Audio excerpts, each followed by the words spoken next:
이어서 강릉입니다. 속초 청초호는 동해안 대표 석호 중 하나인데요. 이 청초호의 일부 물고기에서 최근 이상 현상이 관측됐습니다. 곰팡이병, 이른바 수생균 집단 감염 가능성도 배제할 수 없는 상태입니다. 정면구 기자가 보도합니다. 속초 청초천이 흘러 바다와 만나는 곳에 형성된 동해안 대표 석호 청초호입니다. 몸길이 20에서 30cm 정도의 물고기떼가 해조류 부근에 잔뜩 몰려 있습니다. 숭어과 물고기들입니다. 그런데 자세히 보니 몸통과 입 등에 상처를 입었거나 하얀 얼룩을 지닌 개체가 대다수입니다. 일부 물고기는 튀어나올 듯 눈이 비정상적으로 돌출됐습니다.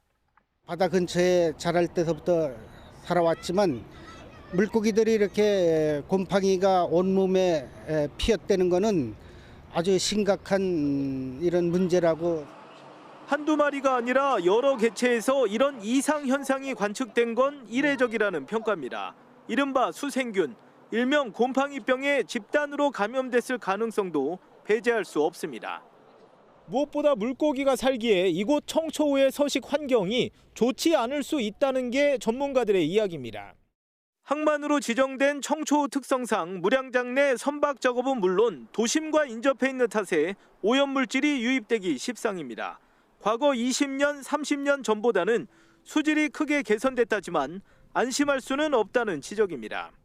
오염물의 축적이 되면 나타날 수 있는 현상이기 때문에 또 어느 정도의 수질 상태를 보이고 있는지에 대한 종합적인 모니터링과 또 평가가 필요하지 않을까 생각을 합니다.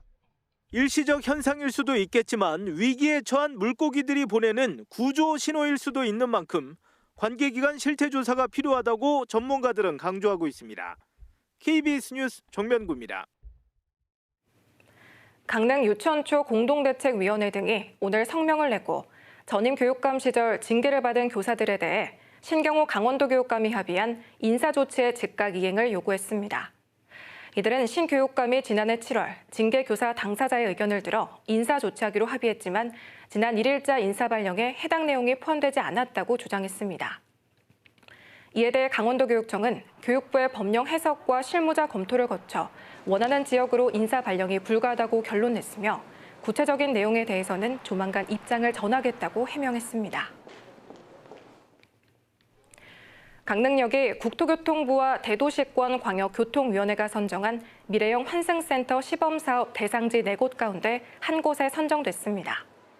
이에 따라 강릉시는 내년 말까지 국비 2억 5천만 원을 들여 기본계획 수립을 위한 연구 용역을 시행하고 민간 사업자를 선정해 2028년쯤 착공할 계획입니다. 강릉시는 2026년 ITS 세계총회 관련 시설 등과 연계해 강릉역을 중소도시 관광형 환승센터로 만든다는 구상입니다.